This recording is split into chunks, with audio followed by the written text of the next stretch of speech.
In other words, according to the Bible, we should be able to understand the science behind the miracles. And the greatest miracle of them all was the parting of the sea. Após a morte dos primogênitos, o faraó permitiu a partida dos israelitas. Porém mudou de ideia e mandou persegui-los até eles se verem acuados na praia. O texto hebraico chama esse mar de Yam Suf. Foi lá que o milagre aconteceu. O mar se abriu. Os israelitas atravessaram-no em segurança. E a seguir as águas voltaram engolindo o exército egípcio, virando carruagens e afogando soldados e cavalos.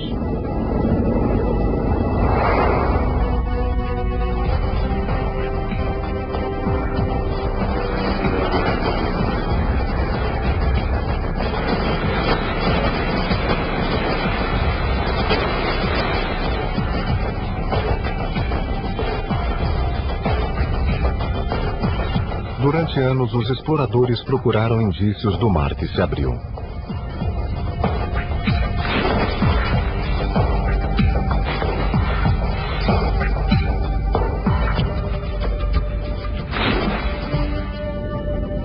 Montaram buscas arqueológicas subaquáticas, procurando carruagens, espadas, quaisquer indícios do exército egípcio afogado.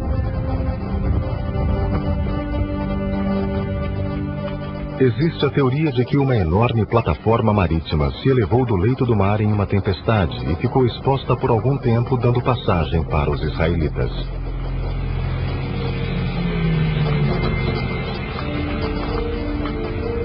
Mas a busca sempre foi infrutífera. Quem imaginaria que, em vez de mergulhar, eles deviam dirigir?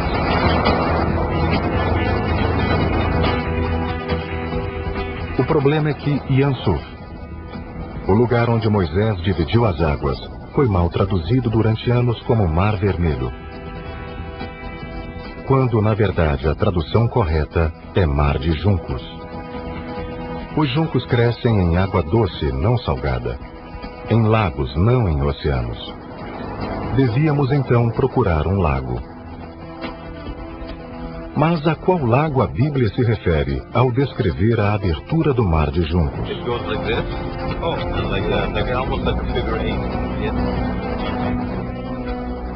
Examinando nossa data para o Êxodo, rastreamos um antigo objeto que registrava a localização precisa do Yam Suf.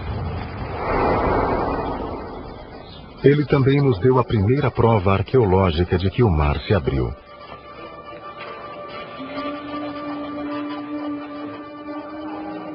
Achamos em um monumento de granito uma inscrição hieróglifa que contava a história inteira do Êxodo sob o ponto de vista do faraó. A Bíblia chama Moisés de rei. Nesta pedra, Moisés foi chamado de príncipe do deserto. A Bíblia chama os judeus de povo de Deus. E o granito os chamou de povo do mal. Por fim, o granito corroborou o milagre da abertura do mar. O símbolo podia ser lido por qualquer pessoa. 3 ondas e 2 facas. O mar cortado. The 3 water signs, one on top of the other, is typically used to apply to different types of bodies of water. It can apply to the Nile, can apply to a marsh, can apply to the sea. But what is not so common is when you have that word in combination with these 2 knives. The fact that you have these 2 knives associated with it would suggest that this is water that is cut, water that is divided. This might be an allusion to the waters that the Red Sea or the Reed Sea were divided in Exodus chapter 14. Oh, I see it. Para melhor examinar o texto, tiramos um molde em gesso. E descobrimos que os hieróglifos mencionavam mais do que a divisão do mar.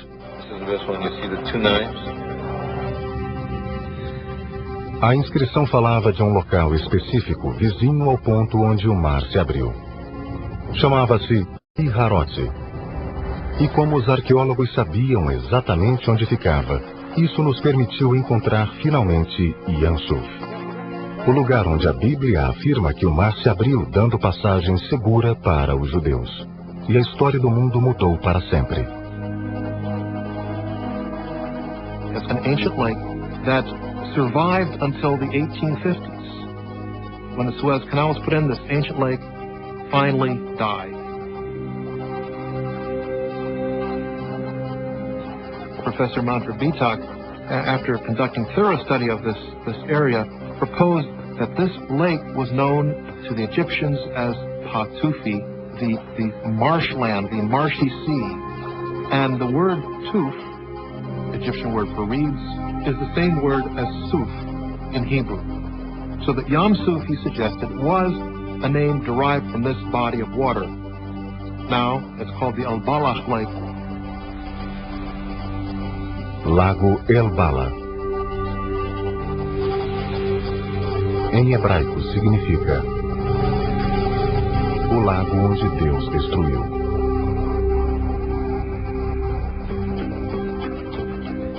Sob a constante vigilância das autoridades egípcias, nós fomos ao lago El Bala, o local exato em que um dos maiores milagres da Bíblia supostamente teve lugar.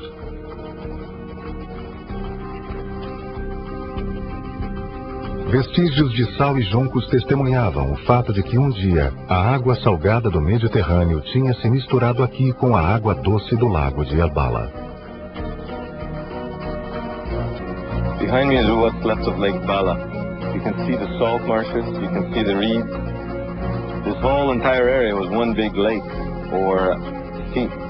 But because of the Suez Canal, today you can literally walk or drive through the sea of reeds. One of the problems most people have today is they pull out a map and they try to find out where were these places that the Bible's talking about. But you can't use a modern day map. You have to use a map that's 3,000 years older. And we are working on this by taking satellite images where we can actually see the depressions from ancient lakes. And so we can actually begin to understand what the northeastern delta of Egypt was like 3,500 years ago. Identificar a localização precisa do Yam Suf significa que podemos finalmente explicar o milagre da divisão do mar. Esta foto de satélite demonstra com clareza que o lago El Bala fica perto do delta do Nilo, onde o lodo se acumula e esboroa de tempos em tempos. Quando o faraó perseguiu os israelitas até as margens do lago El Bala, a atividade sísmica que provocara as 10 pragas e a erupção do Santorini fez o delta começar a deslizar Mediterrâneo adentro. À medida que milhões de toneladas de terra se movimentavam, a placa africana, que a essa altura se livrara da outra placa, deve ter se elevado cerca de 1 metro ou 1,5 metros. Em outras palavras, o mar se abriu.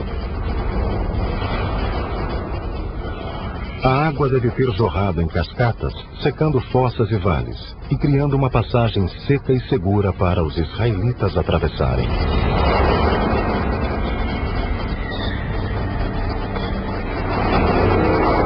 At this point, further seismic activity, or another collapse of the delta, would have sent a major tsunami crashing against the coast. We get some glimpse of these tidal waves in Turkey, where they carved out channeled scab lands, 30 miles inland. And in order to do that at the shore, it would have had to be more than half as high, these waves, as the Empire State Building. And that's exactly the description that we do have in the Bible.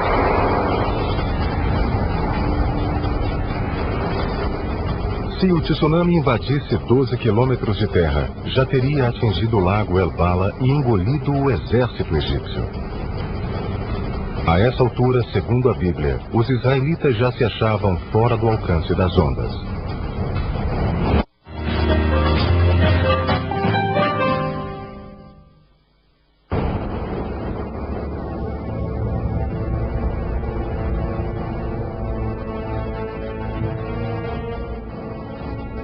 Como sabemos, muitas pessoas que seguiram Moisés através da passagem aberta no mar e mais tarde até o Monte Sinai, não seguiram o profeta até a terra prometida. Embarcaram em navios e fizeram seu êxodo particular até a Grécia. E por que ninguém percebeu? Porque ninguém pensou em procurar na Grécia provas de algo que acontecera no Egito. Na verdade, até recentemente, havia poucos indícios arqueológicos de algum contato entre a civilização minoana e o Egito na época de Moisés. Tudo isso mudou depois de duas grandes descobertas. A primeira foi em 1972, quando, escavando as cinzas de Santorini, os arqueólogos fizeram uma estonteante descoberta, ligando essa área com o Êxodo. Encontraram paredes com pinturas incomuns de estilo minoano. Surpreendentemente, entre elas havia um mapa mostrando uma grande viagem do Egito à Grécia. The whole scene may be considered as the earliest, the oldest map in the world. O mapa é maravilhoso. As cores, sendo tão vibrantes hoje como eram há 3 milênios e meio, mostra uma jornada épica do Egito a Santorini.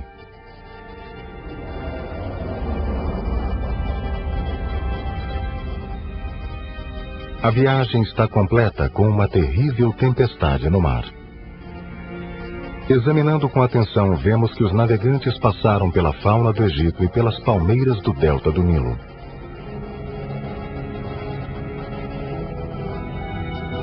O mapa seguia o rio terra adentro e acabava em uma cidade encantada, em uma espécie de ilha fluvial.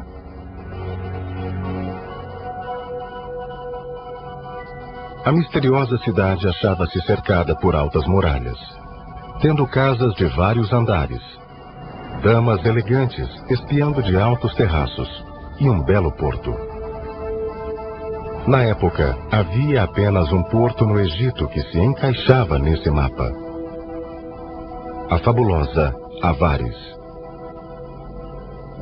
Até fins do século XX, nunca houve prova arqueológica de qualquer contato entre Avaris e os minoanos de Santorini.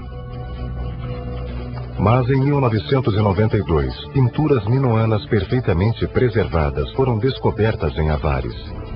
Isso prova que nos tempos bíblicos, essa cidade era habitada não só por israelitas, mas também por gregos. Most people do not realize that there was not only contact between the Minoan world and the Egyptians, it was very intense contact. Contact in trade, contact in ideas. We had the Egyptians referring to the Minoans as the only other civilization that they consider civilized. It was not a military presence in Egypt. It was actually a trade presence. Agora sabíamos que houve grande proximidade entre a Grécia e o Egito na época do Êxodo. Desse modo, era bastante razoável presumir que, em parte, os seguidores de Moisés viessem da antiga Grécia. E era possível que alguns deles tivessem voltado à Grécia depois do Êxodo. A Bíblia diz que Moisés e seus seguidores deixaram o Egito com grande quantidade de armas e ouro egípcio. Agora, 3.500 anos depois, haveria alguma chance de encontrar armas israelitas e tesouros egípcios na Grécia?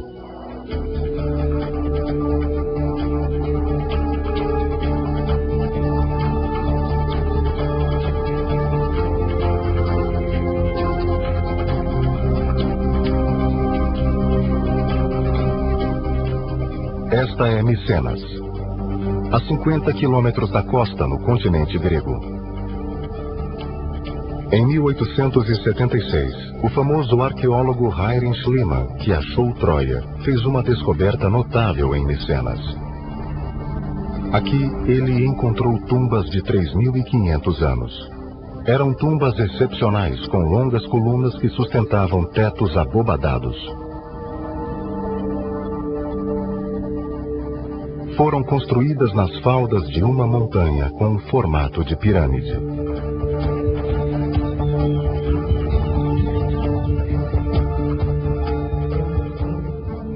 E para nossa surpresa, continham um tesouro em espadas e ouro egípcio.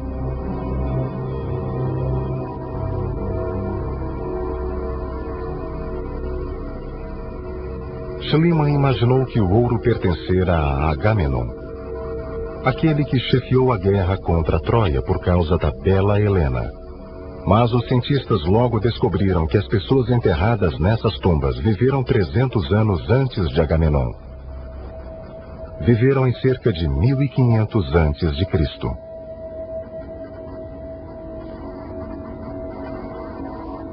Será que aqui jaziam alguns seguidores de Moisés?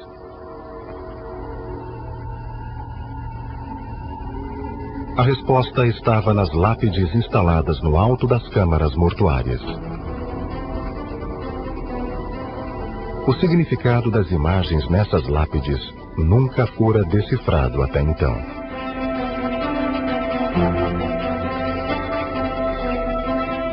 If you ask scholars, what is it? They say, well, it looks like a hunt, but there's no animal. Or, it looks like a battle, but there's no two people fighting. Let's look at it, and let's see what in fact do the grave stelae of Mycenae actually testify to if we just look at it very simply, without any prejudice and without any preconceptions. I almost want to whisper some kind of secret, because nobody realizes that they have a 3,500-year-old movie, if you will, 3 frames of the parting of the sea. And they don't know it. They don't know it, but look at it. Just look at it. It's so clear. Frame number 1, you see waves on top and waves on the bottom. You actually literally see the parting of the sea. And this guy is on a chariot chasing Moses, who's holding a staff. That's frame number 1. And right over here, you have frame number 2 in the movie. The water is gathering into whirlpools. And look what's happened over here. Everybody thinks the man with the staff is the loser, but he's actually turned around. He's turned around. He's facing his enemy. He's occupying higher ground, and this guy is occupying lower ground. And look, there's walls of water coming. And in the 3rd frame, which is in another museum, even more hidden, you see this guy's been overturned, the water is engulfing them, the horses are upended, and the story is complete. But what do the Mas o que dizem os peritos? In this very example, the options can be mainly 2. Either he is a warrior in a battle scene, and he's the enemy, he's chasing the enemy, and the enemy is trying to escape holding his sword. And the second option may be the chariot race scene. So this guy is, this is kind of an ancient Olympics, this guy is unofficial, and this guy is racing around. He is bearing a sword as well. And he's holding a sword. This doesn't look like much of a sword, it looks more like a staff to me. Yes, in this case, it's an abstract depiction. It's not a naturalistic depiction. So, we cannot say much. To understand what's going on here, all you have to do is actually take this 3D image, which has been flattened out, and just pull it out. Just pull it out. And what you get is the biblical story.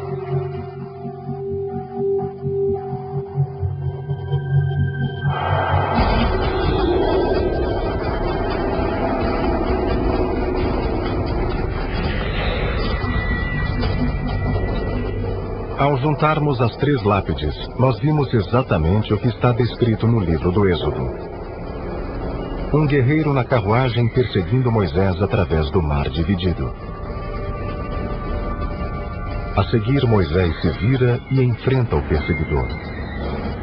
Muralhas de água se erguem e caem sobre os egípcios. E por fim, guerreiro, carruagem e cavalos são engolidos pela água.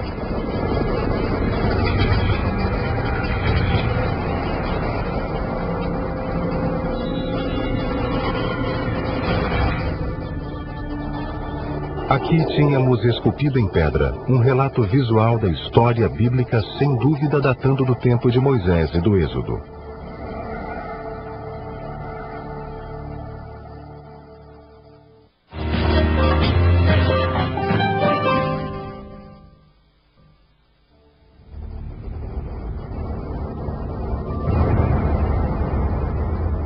As atividades sísmicas que provocaram a passagem pelo mar também acenderam línguas de fogo nessa área rica em gás e petróleo. O que Moisés e seus adeptos viram, justamente como diz a Bíblia, foi uma coluna de fumaça de dia e uma coluna de fogo à noite, conclamando-os para o deserto.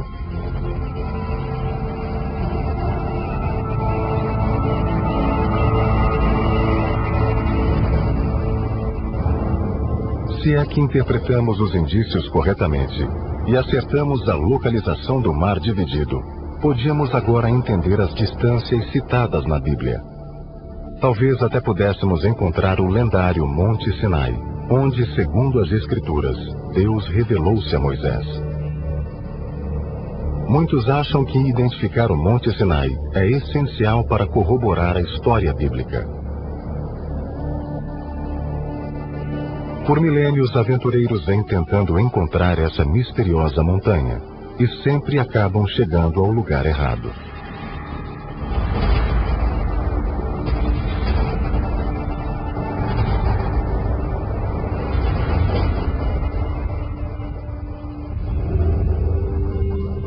O Monte Sinai mais popular ficava onde se erguia o mosteiro do século III.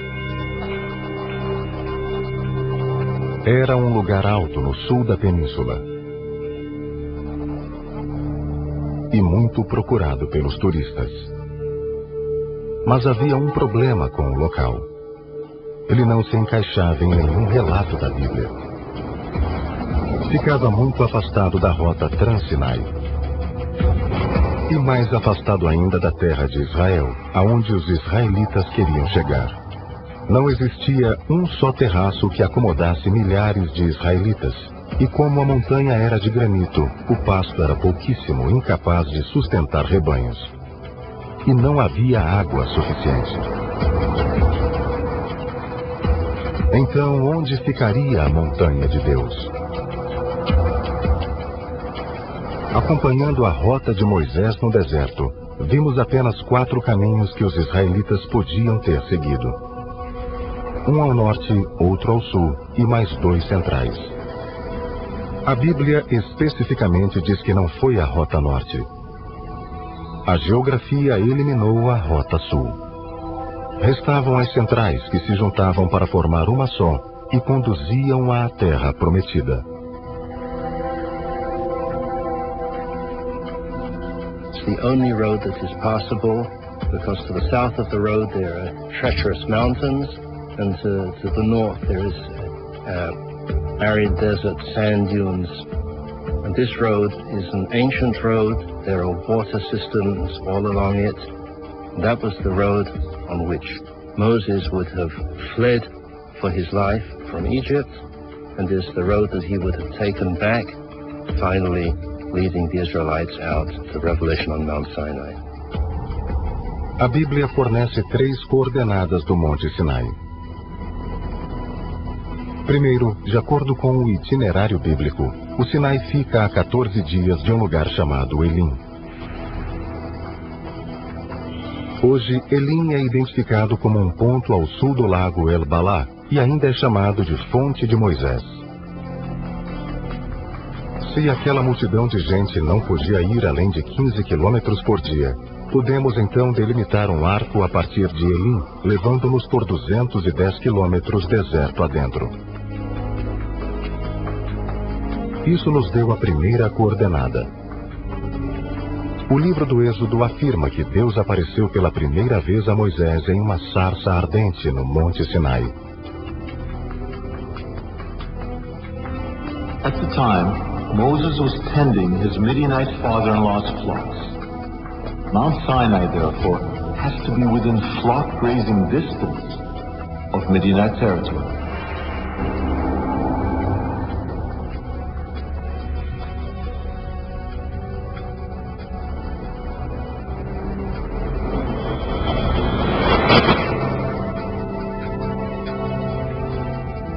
Aqui os arqueólogos encontraram vestígios de rebanhos e até de pinturas parietais midianitas. Se Moisés apacentava rebanhos midianitas no Sinai, Este era o único lugar onde ele podia ter acampado. Segundo os costumes locais de pastagem, o Monte Sinai não podia estar a mais de 45 quilômetros de Timna. Agora tínhamos a segunda coordenada. The final biblical coordinate in the search for Mount Sinai appears in Deuteronomy 1:2. It states that the mountain of God is an 11-day journey from a place called Kadesh Barnea. Hoje quase todos os arqueólogos identificam Kadesh Barnea com o oásis de Tel El-Gudirat no centro-norte do Sinai.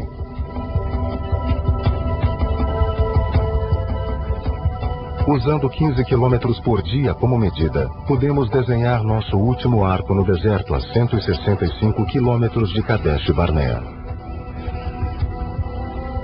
Restou então uma pequena área que se encaixava nas coordenadas bíblicas. Mesmo assim, embora a área fosse pequena, havia muitas montanhas. Mas existia uma pista que talvez nos ajudasse a encontrar o Sinai definitivo.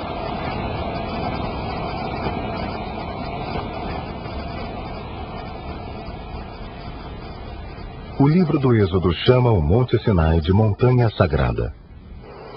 Todas as montanhas sagradas de deserto são marcadas por santuários de pedra a céu aberto. Yeah, what are those? They look like little excavations. That's amazing. Em toda a área, existia apenas uma montanha cercada de santuários. Hoje o nome dessa montanha é Jebel Hashem El Tarif.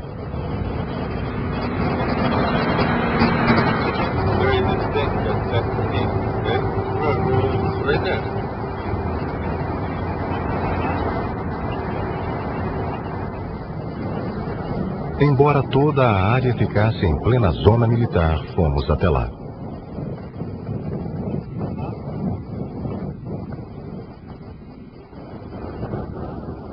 Esta montanha encaixava-se perfeitamente com os dados do Monte Sinai.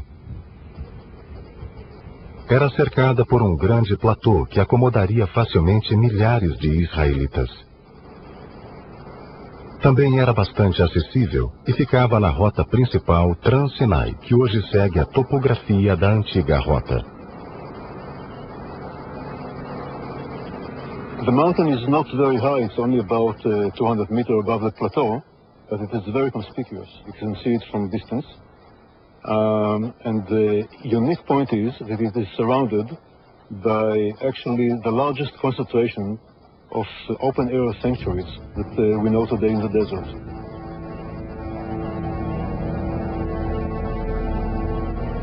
Se estivéssemos certos, há 3.500 anos Moisés escalou esta montanha e lá no pico recebeu os 10 mandamentos.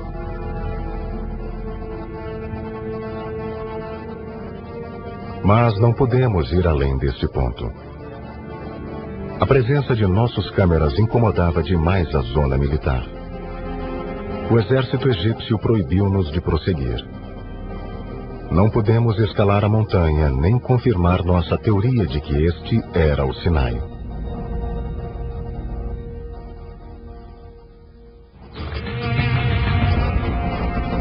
Mas voltamos sem a equipe, armados apenas de uma pequena câmera.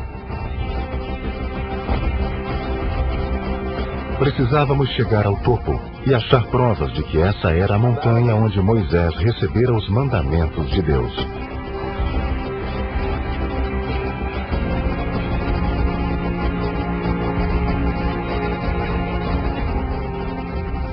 O que seria necessário para provar que este era o Sinai?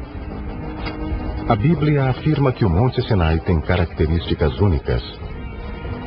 Se fosse aqui, deveríamos encontrar uma grande fenda e uma plataforma natural, onde Moisés ficava quando se dirigia ao povo.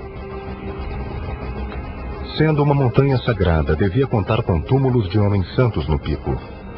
E devia ter sinais de que existia uma fonte de água, uma característica extremamente rara que, segundo a Bíblia, destacava o Sinai de outras montanhas do deserto.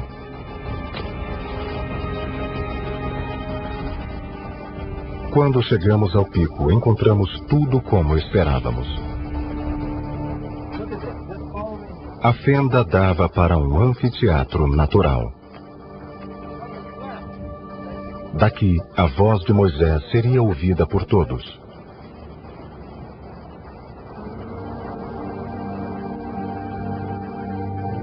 E ali estavam os sítios mortuários. Each one is a circle of about 6 meters in diameter, and they are built in the shape of a platform, each one. You can see the burial cell, and the burial cell nicely built and roofed. E o mais raro. You see the white stuff? Aparentemente, aqui no pico havia uma fonte. This is a Traventine, which means an accumulation of calcium under wet conditions that indicate an ancient spring. Finding it on the mountain top is quite unusual. The remains of a real ancient spring. Yeah. This is quite unique here.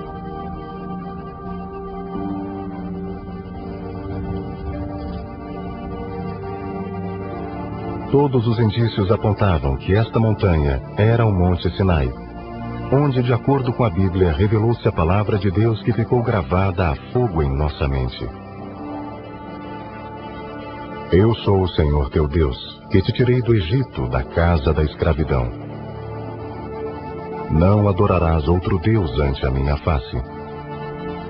Não farás imagem esculpida nem figura nenhuma. Não pronuncies o nome de Deus, teu Senhor, em vão. Lembra-te do dia de sábado e santifica-o. Honra teu pai e tua mãe. Não matarás. Não cometerás adultério. Não roubarás. Não darás falso testemunho contra teu vizinho. Nem terás inveja da casa do vizinho. Não cobiçarás a mulher do vizinho.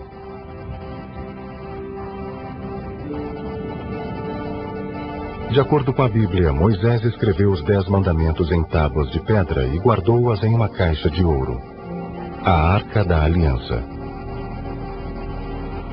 Depois ele construiu um templo portátil na base da montanha, um tabernáculo, lugar de adoração ao Deus de Israel e lar da Sagrada Arca.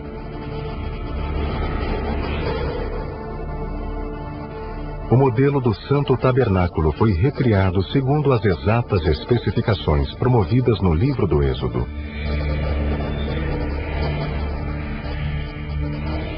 Na época do Êxodo, quando alguém se aproximava da entrada, encontrava um véu de 7 metros de altura.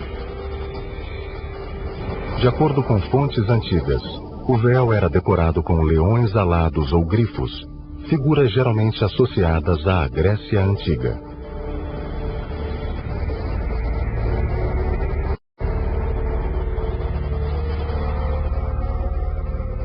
Só os sacerdotes tinham permissão de entrar. Ali dentro havia um altar de 4,5 metros de altura para o sacrifício de animais.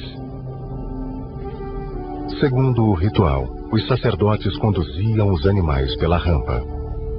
E o sangue do sacrifício untava os adornos do altar.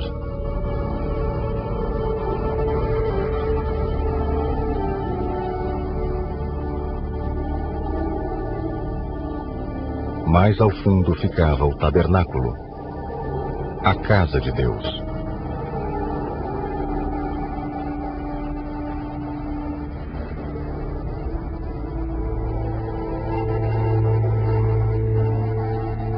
Apenas Moisés, o irmão de Arão e os filhos deste podiam entrar.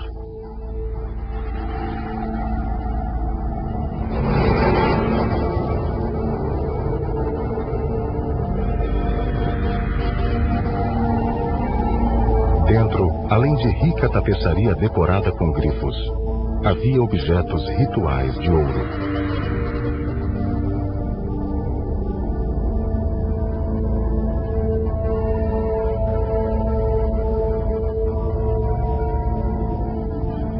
E por último ficava o Santo dos Santos. Dentro havia um único objeto: o supremo objeto. A Arca da Aliança.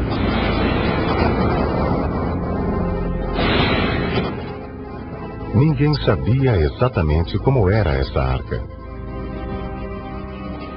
A Bíblia afirma que ela foi desenhada pelo próprio Deus, a fim de guardar os 10 mandamentos.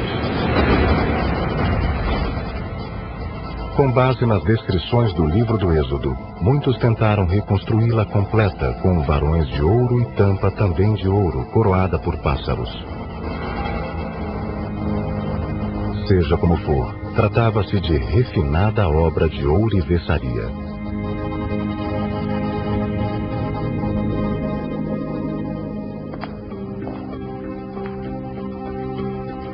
Diz a Bíblia que uma tribo chamada Dan ajudou a confeccionar a arca. Seria coincidência o fato de Homero chamar os miceneus de Dânaos?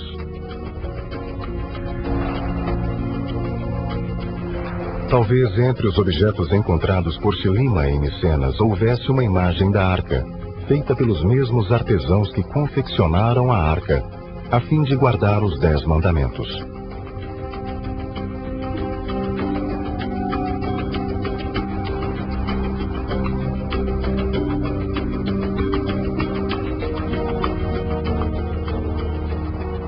Por um golpe de sorte, entre todos os maravilhosos objetos, havia uma peça sacerdotal que ficara esquecida e fora do catálogo.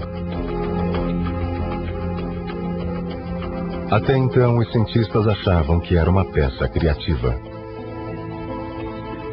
Mas nós acreditávamos que fosse uma imagem de 3.500 anos, representando 3 lendários objetos vistos de frente.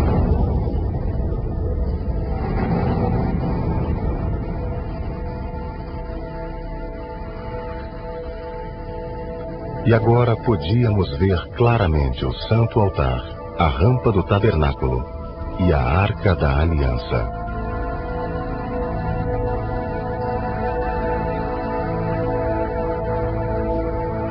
Finalmente, sabíamos como era a Arca da Aliança.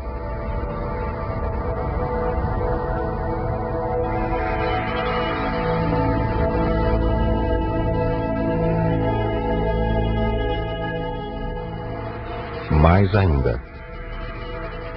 Agora sabíamos como eram os objetos sagrados, vistos e venerados por Moisés em santuário indevassável. Até então, a única pessoa que tinha visto de perto tais objetos era Moisés.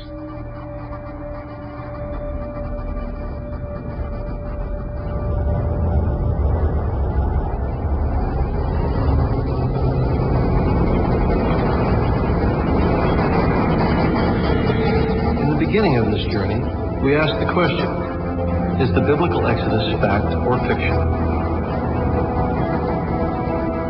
I think a compelling case has been made that the Exodus is a historical fact.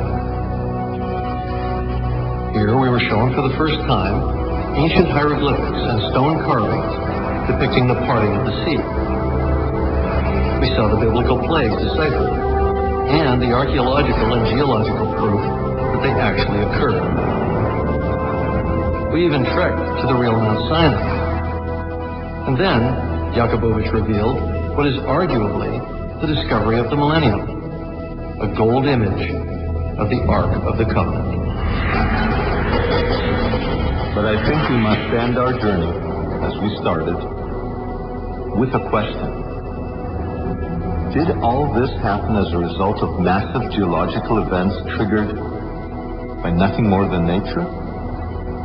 Or were the earthquakes, volcanoes, and the tsunamis caused by divine intervention when God decided to free a nation from slavery and forge a new covenant with humanity?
Durante anos, os exploradores procuraram indícios do mar que se abriu.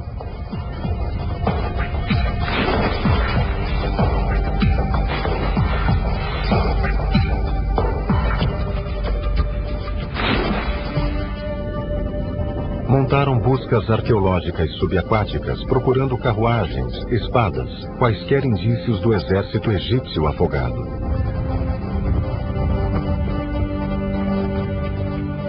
Existe a teoria de que uma enorme plataforma marítima se elevou do leito do mar em uma tempestade e ficou exposta por algum tempo, dando passagem para os israelitas. Ele podia ser lido por qualquer pessoa. 3 ondas e 2 facas. O mar cortado.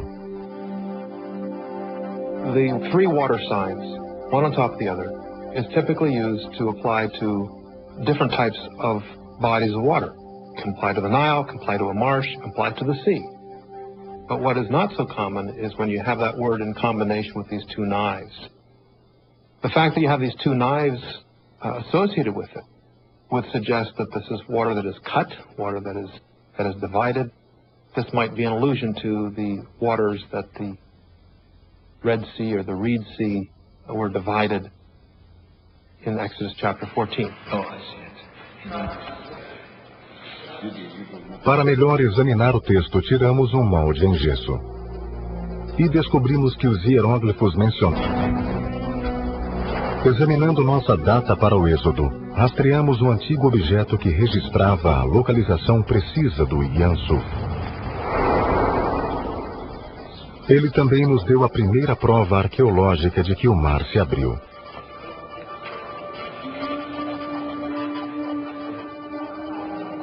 Achamos em um monumento de granito uma inscrição hieróglifa que contava a história inteira do Êxodo sob o ponto de vista do faraó. A Bíblia chama Moisés de rei. Nesta pedra, Moisés foi chamado de príncipe do deserto.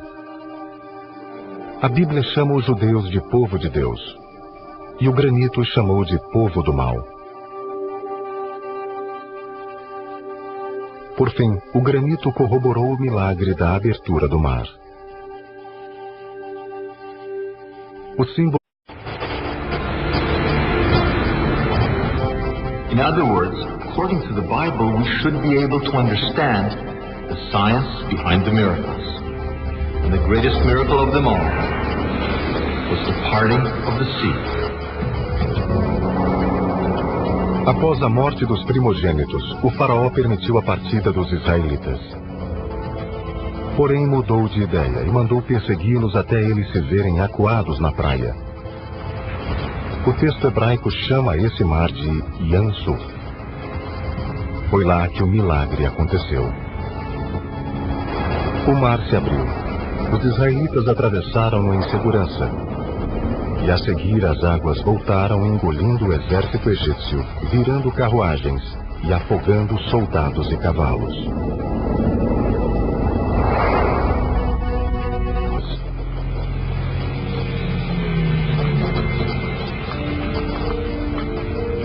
Mas a busca sempre foi infrutífera. Quem imaginaria que, em vez de mergulhar, eles deviam dirigir?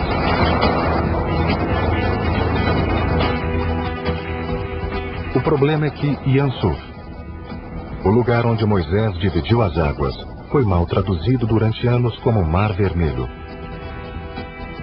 quando, na verdade, a tradução correta é Mar de Juncos.